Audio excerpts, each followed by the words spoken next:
the hospital's not doing it? Because the IT systems, one of the things that we needed to make this work was have a computer system in the actual surgery, in the actual place where we're working. Now, the experts tell me that it's much easier to do it in a general practice setting than it is in a hospital environment, which is much more complicated. We are working tooth and nail very, very hard to try and introduce IT systems. I mentioned Morecambe Bay and Lorenzo Regional Care.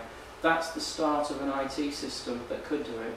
In fact, even our local hospital has moved, massively from where we were a few years ago. A few years ago, if you wanted to look at an X-ray, for instance, it was on an X-ray card and up on a screen, and now they've got computer systems, PACS, and you type in a name and up comes a picture of the X-ray. So the hospitals are moving forward.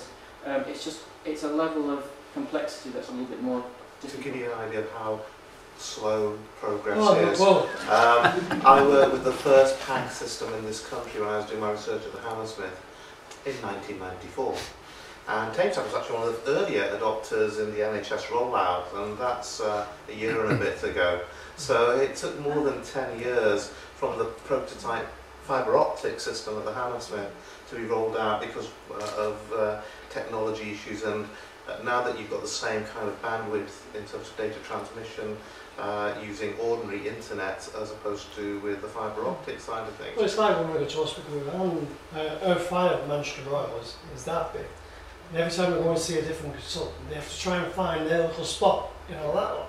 And then they go on the computer tab and they thought, why ain't it on the computer? It should be.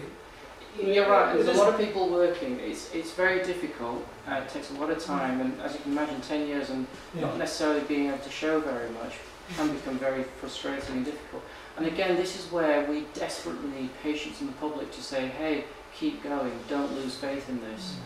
In an environment where there's not a lot of money around and there's a real pressure for everyone to deliver, we really don't want to wait another 10 years to do this. We can do it. There's a lot of very bright people that are working, but it's going to take time. And of course the privacy issues and security issues, they are as important to you as they are to us as well. We want you to continue to trust the system. Sorry? Who actually funds all this? Guess who? NHS. Well, yeah, absolutely, it's the taxpayer. You do. Which is why it's so important that you have a voice and you raise it, and when you see the local hospital trying to do something, you support them rather than knocking them down and saying, why haven't you got it? And we're working at it. We're still way ahead of the rest of the world. I mean, if you go to the States, for instance, 80% of prescriptions are still handwritten. If you compare that to where we are in England, we're still very, very far ahead of the game.